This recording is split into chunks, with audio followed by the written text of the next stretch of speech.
அப்படின்னு நான் நிறைய படிச்சிருக்கேன், பார்த்துருக்கேன். அதுக்கு 2 பேர் உதாரணமாக தான் பார்க்குறேன். ஒன்று கீதா மேடம், இன்னொன்று கோவை முரளி சார். 2 பேருமே அதனால் வயசு அதிகமாகிடுச்சுக்காக நான் சொல்ல விரும்புகிறேன். நான் இங்கேருந்தோ சாலைகிராமத்துலேருந்து இங்கே வரேன்.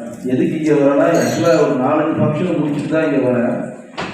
இந்த வயதிலும் நம்மளுடைய கலையை வாழ வைக்க வேண்டும், நாம் கற்ற கலையை மற்றவருக்கு உபயோகமாக செயல்படுத்த வேணும் அப்படின்னு சொல்லி டெல்லியிலிருந்து இங்கே ஒரு குறிப்பிட்ட வயதை தாண்டி மற்றவர்களை மகிழ்விக்கணும் அப்படின்னு ஒரு வைராகியத்தோடு இங்கே வந்திருக்காங்க. உங்களுடைய அந்த கலைக்கு மரியாதை கொடுத்தா நீங்கள் வந்தேன். ஆக்சுவலாக இப்போ பெரிய ஃபங்க்ஷன், ஒரு ஃபங்க்ஷன் போனால் அது போகலை. இன்றைக்கி மதுவந்தி நாடகத்தினுடைய அரங்கேற்றத்துக்கு இருக்குது, அது போகலை. ஏன் அப்படின்னா அது அடுத்த வாட்டில் பார்த்துக்கலாம், ஒன்றும் பிரச்சனை கிடையாது, இது எப்போ வேணால் பார்த்துக்கலாம்.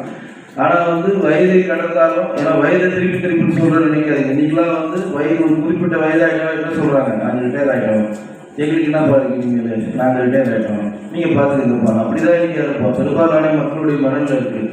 ஆனாலும் இன்று வரையும் அந்த கலைக்காக தன்னுடைய பயணம் நெடுதூர பயணத்தையும் வைத்து அந்த பயணம் மூலம் உங்களை இன்பம் செய்கின்ற கீதா பாலனுக்கும் கோவை முரளி சாருக்கும், சாரை பற்றி சொல்ல கீதா பாலன் சாருடைய இன்னொரு தூண் வந்து சொல்லுவது சார், அவருக்கும் அவங்க இன்னொரு தூண் தான் சொல்லணும். மியூசிக் டீச்சர் இருக்கிறார். அவங்க இப்போதான் எனக்கு நண்பரானாங்க. எல்லாரும் நண்பர் தான், கலைக்கு வயசு கிடையாது, எல்லாரும் நண்பர் தான். நன்றி, நல்ல நன்றி. அவங்க ஒரு கோயில் சன்னிதானத்தில் சிவனை தரிசிக்கிற ஒரு இந்த கோயில் நான் வந்ததே கிடையாது. பாருங்க எப்படி வர வைக்கிறாரு பாருங்க சிவனை. இந்த கோயில் நான் வந்ததே கிடையாது. இந்த கோயில் எங்கே இருக்குன்னு எனக்கு தெரியாது. எனக்கு ட்ரிபிள் ஏல தெரிஞ்ச ஒரே இடம் நேரம் பீச் வரும், அவ்வளோதான் தெரியும். இது உள்ளே வந்ததே கிடையாது எனக்கு அவ்வளோவா.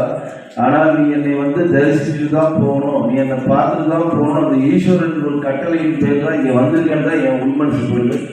அருமையான ஒரு சக்தி கொடுத்தாங்க. நண்பரை பற்றி பாராட்டியே ஆகணும். பாம்பே தானே ஆடு பாம்பே சொல்கிற தம்பி என்ன கட்டளையான ஒரு கமாண்டிங்கான ஒரு வேர்டு. நாங்கள் பாம்பே ஆணைன்னு அவர் சொல்ல அப்படியே புல் இருக்குது நமக்கு.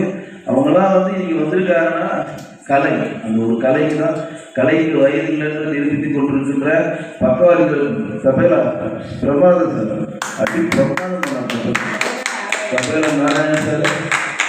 பியானோ சொல்லவே வேணும். பியானோ என்ன அழகா பண்ணாங்க. பியானோ எவ்வளோ சின்ன இன்ஸ்ட்ருமெண்ட்டை வச்சுக்கிட்டு என்ன மாதிரி வயலின் ஆகட்டும், விதம் ஆகட்டும், பக்கவாதி கலைஞர்கள் நான் எல்லா வேலையும் சொல்ற ஒரே விஷயத்தை சொல்லி முடிக்கிறேன். எப்படி நெருப்புல நல்ல நெருப்பு கெட்ட நெருப்பு இல்லையோ அந்த நெருப்பு தான். அதே மாதிரி கலைஞர்களுக்கு சின்ன மேடை பெரிய மேடை எல்லாரும் மேடை தான்.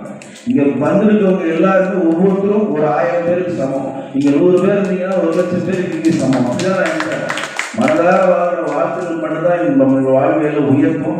நீங்களாம் மனதார வாழ்த்த வந்திருக்கீங்க.